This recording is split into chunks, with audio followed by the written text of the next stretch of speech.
നിയമസഭകൾ പാസാക്കുന്ന ബില്ലുകളിൽ രാഷ്ട്രപതിക്കും സമയപരിധി നിശ്ചയിച്ച് സുപ്രീം കോടതി.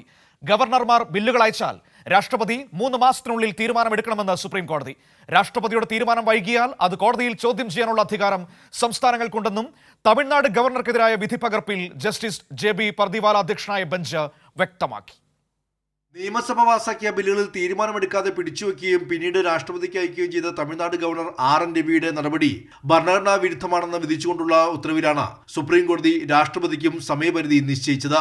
ഏപ്രിൽ 8-ന് തുറന്ന കോടതിയിൽ പുറപ്പെടുവിച്ച വിധിയുടെ പൂർണ്ണരൂപം ഇന്ന് അർദ്ധരാത്രിയോടെയാണ് സുപ്രീം കോടതി വെബ്സൈറ്റിൽ അപ്ലോഡ് ചെയ്തത്.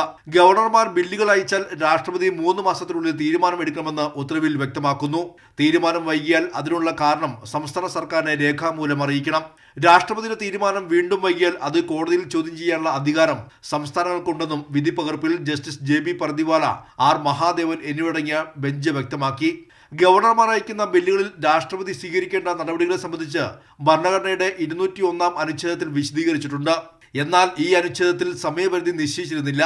ബില്ലുകളിൽ രാഷ്ട്രപതി തീരുമാനം വൈകരുതെന്ന് സർക്കാരിയ പൂഞ്ചി കമ്മീഷനുകളുടെ ശുപാർശകളിലും കേന്ദ്ര സർക്കാർ ഇറക്കിയിട്ടുള്ള മാനദണ്ഡങ്ങളിലും വിശദീകരിച്ചിട്ടുണ്ടെന്ന് സുപ്രീം കോടതി ചൂണ്ടിക്കാട്ടി. വിധിയുടെ പകർപ്പ് എല്ലാ ഗവർണർമാരുടെ പ്രിൻസിപ്പൽ സെക്രട്ടറിമാർക്കും ഹൈക്കോടതികൾക്കും അയച്ചു കൊടുക്കാൻ സുപ്രീം കോടതി നിർദ്ദേശിച്ചു.